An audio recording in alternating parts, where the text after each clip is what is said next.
Salut à tous les amis, on se retrouve pour une nouvelle vidéo, une vidéo où on va faire le mercato idéal de Manchester United. Et là je peux vous dire, là ça rigole plus. J'ai dégainé le carnet avec toutes mes notes, tous les joueurs que je vends, que je prends.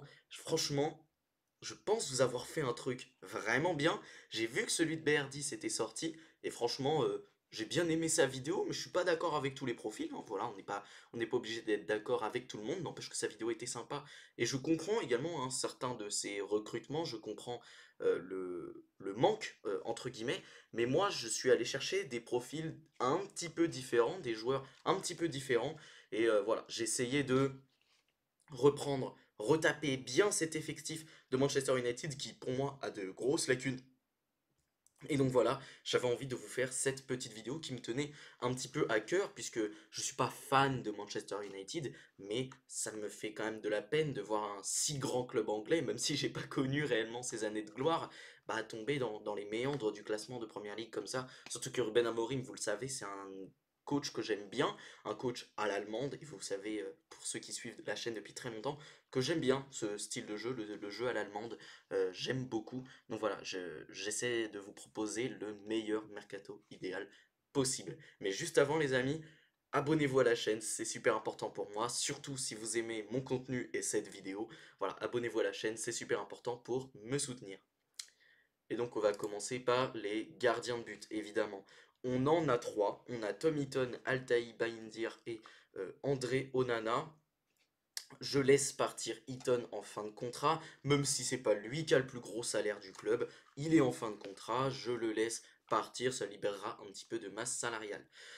Pour ce qui est de Baindir et Onana, alors Baindir je le garde en numéro 2, ça il n'y a pas de souci, et Onana je le garde également. Alors excusez-moi, il y a une petite pub, mais voilà, je garde Onana en titulaire, bien que je sois pas forcément fan du joueur, c'est vrai que cette saison c'est quand même un peu mieux, même s'il y a encore des matchs où il se trouve un peu. Je trouve que c'est quand même mieux que la saison dernière où c'était réellement catastrophique, hein, on va pas se mentir. Mais là voilà, ça, il peut faire preuve d'irrégularité, mais globalement c'est plutôt pas mal de ce que je vois. Et surtout ça servira à rien de le vendre parce que pour moi, pour choper peut-être un Lucas Chevalier, peut-être un gardien de meilleur niveau, je lui laisse une saison. Voilà, je lui laisse une saison globalement. Voilà, j'espère qu'il va devenir plus régulier. Et voilà, je le garde en numéro un, surtout que pour moi il y a des postes plus prioritaires pour recruter. Pour ce qui est des défenseurs, alors pour les défenseurs, on a du boulot. On a Lenny Yoro, Lisandro Martinez, Mathis Delirte, Harry Maguire, Victor Lindelöf, Hayden Even et Johnny Evans pour la défense centrale, donc la charnière centrale. On est une défense à 3 du côté de United. Je garde Lenny Yoro, ça y a pas de souci. Par contre, je vends Lisandro Martinez. J'espère en toucher une quarantaine de millions d'euros. Voilà, je pense que tu peux les trouver. Une quarantaine de millions, je sais qu'ils coûtent 45, mais bon, ces blessures doivent refroidir un petit peu les grands clubs, donc j'essaie d'en tirer une quarantaine de millions d'euros. Pour ce qui est de Mathias de Ligt, je garde, il vient d'arriver, je pense qu'il peut se relancer avec un bon coach comme Amorim. Harry Maguire, je le laisse partir en fin de contrat, c'est vrai que sa saison n'est pas fondamentalement mauvaise, mais voilà, moi je pense qu'il faut arrêter avec Harry Maguire, ça libérerait du salaire. Victor Lindelöf également, je le laisse partir en fin de contrat.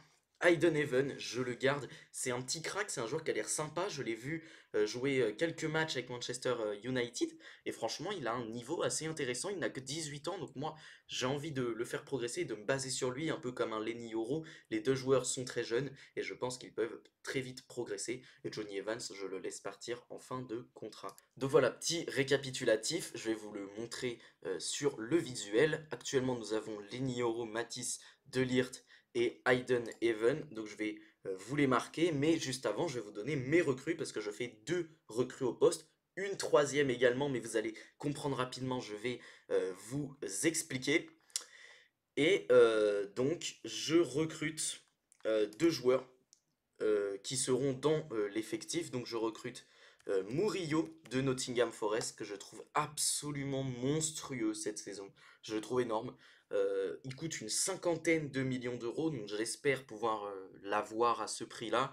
Même si je pense qu'il faudra peut-être payer 60, probablement parce qu'il y a cette espèce de taxe Première Ligue hein, que vous connaissez bien maintenant. Donc voilà, Murillo, ça devrait coûter 60 millions d'euros, mais c'est un excellent joueur qui évolue à Nottingham Forest, qui réalise une saison sensationnelle avec cette équipe. Très costaud, très massif, pas forcément ultra grand, il fait 1,83 m je crois, hein, si je ne me trompe pas.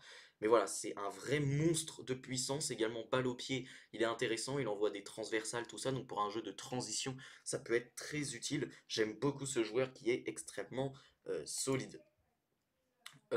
Pour l'autre défenseur, je prends Christensen du FC Barcelone. Alors il sera peut-être pas titulaire parce qu'il a quasiment pas joué de la saison pour cause de blessure, mais également le fait je crois qu'il n'est pas inscrit de toute façon sur certaines listes puisqu'il a laissé sa place à Dani Olmo, mais voilà, de toute façon il a été souvent blessé. Il coûte une vingtaine de millions d'euros. Moi je pense que ça peut être un très bon coup pour Manchester United. Je pense que ça pourrait très bien fonctionner. 20 millions d'euros, c'est pas grand-chose. C'est un joueur très solide qui a gagné une Ligue des Champions, qui a beaucoup d'expérience avec le FC Barcelone également. Il avait été excellent sur sa première saison. Même, je crois qu'il a joué 2 saisons au FC Barcelone, mais en tout cas voilà, j'ai un souvenir d'un Christensen excellent au FC Barcelone. Il a joué 2 saisons, hein, je ne me trompe pas. Et voilà, franchement, je me rappelle de cette charnière notamment avec Araujo où il avait été excellent l'année du titre.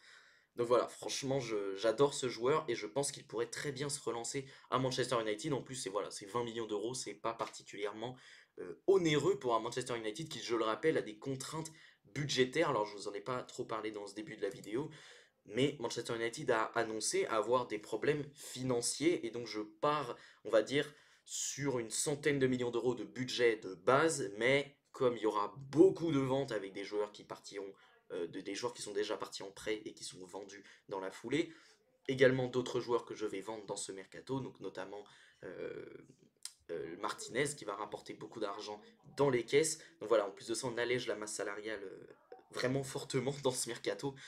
Donc voilà, je pense que ça pourrait très bien fonctionner au niveau des ventes et je pense qu'on devrait s'y retrouver à peu près euh, comme balance entre guillemets de transfert. Et maintenant je vais vous afficher les joueurs qui seront bel et bien dans l'effectif. Donc on a De Ligt, on a Yoro que je vais vous noter. On a également Even, le petit Even dont je vous ai parlé que j'aime beaucoup personnellement. Donc pour le moment ça ressemble un petit peu à ça et je pense qu'on a assez de défenseurs, sachant que vous allez rapidement comprendre, mais je garde Noussaïr Mazraoui. Voilà, je garde Mazraoui, je vous le dis dès maintenant. Et Mazraoui, on l'a vu, a dépanné pas mal de fois défenseur central cette saison. Donc pour moi, c'est suffisant. Maintenant, je recrute un dernier joueur. Je ne sais pas si vous le connaissez, je pense pas. Il s'appelle Juan Jiménez. Alors, je vous afficherai un visuel. Juan Jiménez, c'est un joueur qui évolue dans un championnat exotique, hein. Il joue en Amérique du Sud. Il coûte 3 millions d'euros actuellement. Je pense qu'on pourrait s'en tirer avec à peu près ce montant-là. Et j'aimerais l'acheter, puisque Manchester United est sur ses côtes, est sur ses tablettes. Et voilà, j'aimerais l'acheter et le reprêter dans la foulée. Peut-être soit un club d'un peu plus grande envergure, peut-être le prêter au Portugal, où je sais que Manchester United peut s'entendre pas mal avec des clubs là-bas.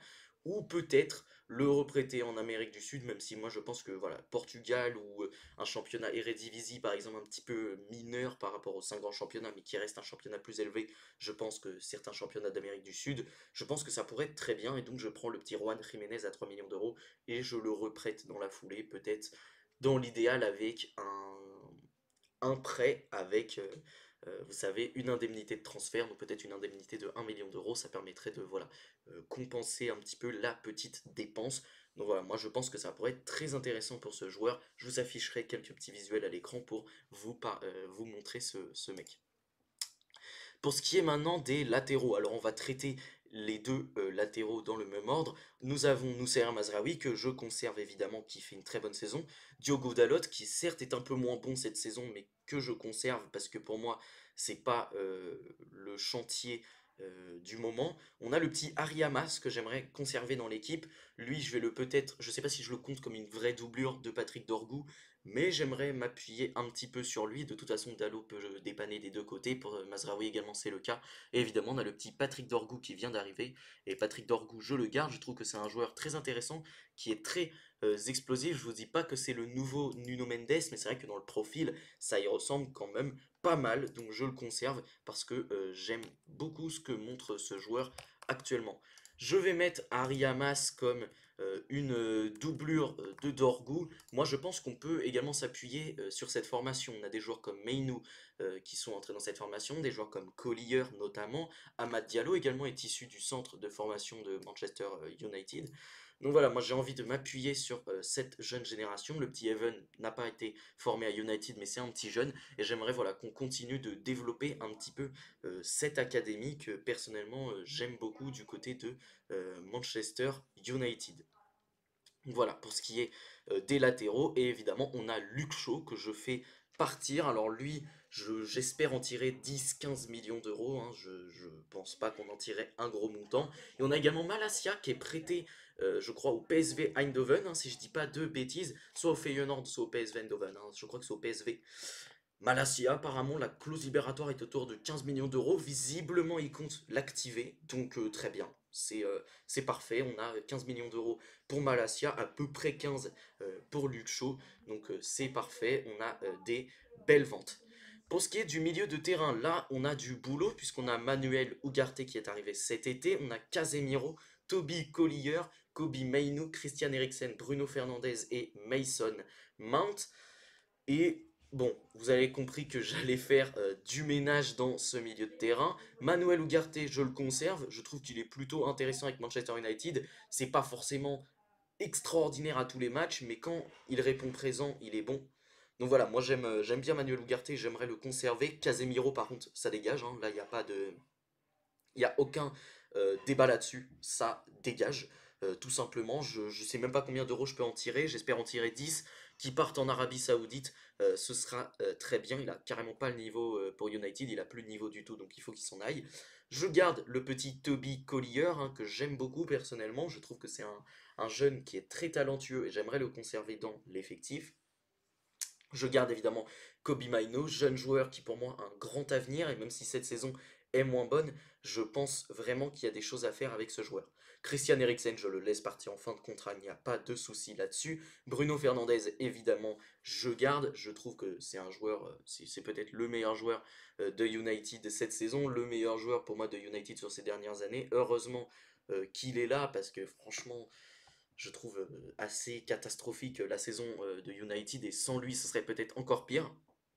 Mais lui est excellent, et Mason Mount, j'essaie de le faire partir en prêt avec option d'achat, ou peut-être si on arrive à le vendre directement, je pense en tirer 25 millions d'euros. J'espère, même si peut-être que mes ambitions sont un peu trop hautes pour Mason Mount, tant il est blessé et irrégulier, voire pas bon. C'est dommage parce que c'était un sacré joueur.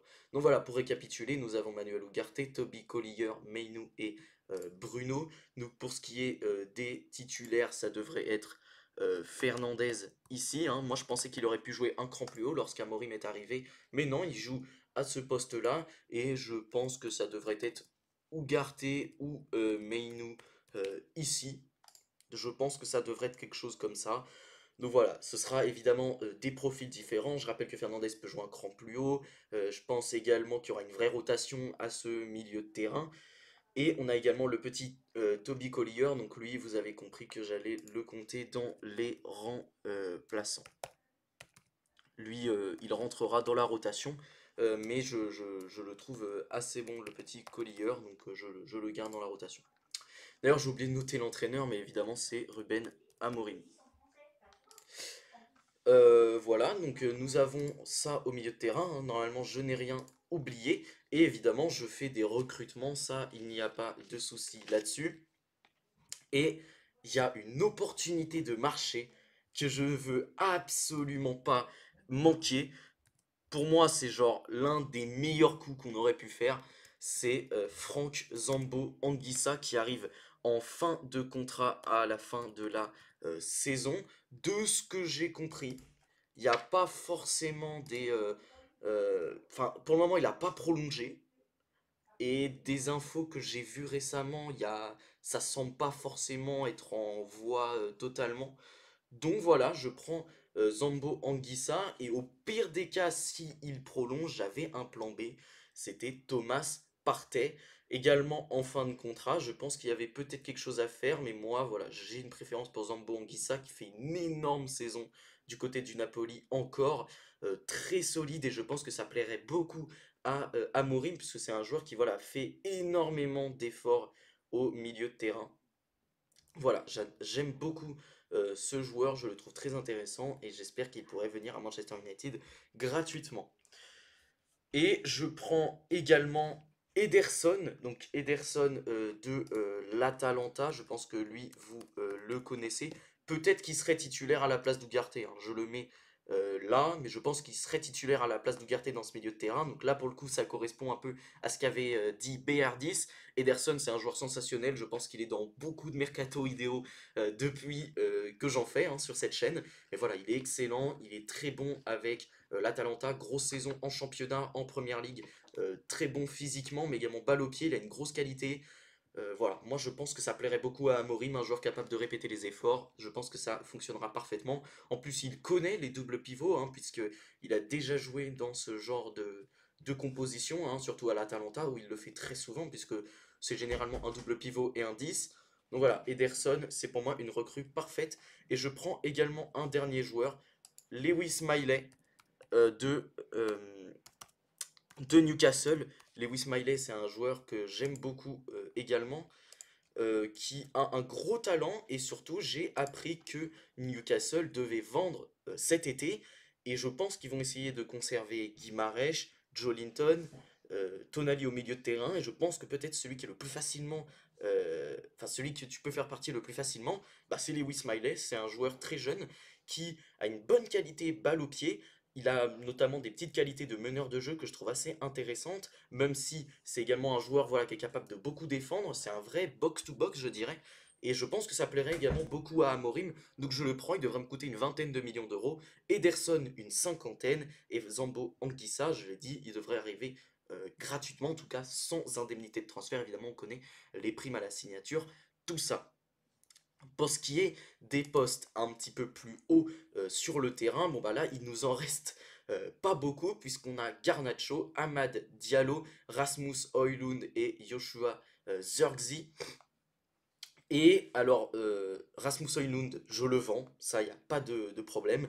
Alors oui, il a marqué un but face à Leicester récemment, mais franchement, le mec a un nombre d'occasions absolument faramineux à quasiment tous les matchs et ne les conclut pas. Pour moi, c'est pas le neuf qu'il faut à United. Je pense qu'ils se sont trompés. Sa première saison était plutôt prometteuse. Il avait marqué pas mal de buts en Champions League notamment. Mais là, voilà, moi je suis désolé, j'y crois plus trop pour ce mec à United en tout cas. Je vends également Rashford, hein, lui je le fais partir. Je pense qu'il devrait partir pour 45 millions d'euros à peu près. J'espère en tout cas tirer ce chèque du côté de Aston Villa. Pour Højlund, je dirais 30-40. Moi, je partirais quand même sur 40 parce que je pense que c'est un joueur qui a encore une certaine cote. Sancho, apparemment, c'est acté qu'il part pour 25 millions. C'est assez faible. Mais bon, sa saison avec Chelsea commençait bien et finalement, il est très irrégulier. Donc, je trouve que c'est pas si mal tiré. Et Anthony, je pense qu'il devrait partir pour également 25 millions d'euros à peu près. Je sais pas s'il partira au Betis Séville, peut-être. Je sais pas s'ils s'aligneront. Mais vu les matchs sensationnels qu'il fait là-bas, je pense qu'il devrait s'aligner sur ce montant. Pour ce qui est de Zirkzee, Amad Diallo et Garnacho, évidemment, les trois, je les garde. Zirkzee, je trouve qu'il est plutôt intéressant, surtout quand il joue à ce rôle un petit peu plus bas, donc justement derrière Højlund, derrière l'attaquant. Moi, je le trouve très bon à ce poste. Donc voilà, moi je le conserve. Je conserve évidemment Amad Diallo, qui est pour moi un gros crack. En plus de ça, il pourrait dépanner piston droit si jamais on a vraiment une pénurie au poste. Mais voilà, pour moi, c'est un joueur qui évoluera plus haut. Et on a Garnacho, donc ça, c'est parfait. Également du côté gauche, Garnacho, personnellement, c'est un joueur que j'aime beaucoup. Je sais que Amorim n'est pas forcément ultra fan du profil, mais moi, personnellement, j'ai envie de le conserver. Je trouve que c'est un très gros joueur. J'ai envie de le conserver dans cette équipe. Et de toute façon, je ne me voyais pas le vendre et acheter encore une fois un autre joueur, surtout que je prends un joueur absolument énorme au poste. Puisque bah, en doublure de Diallo ou peut-être en doublure de... Mais il peut jouer partout en fait. Il peut jouer au milieu de terrain, il peut jouer piston, il peut jouer à ce rôle de ailier slash milieu offensif.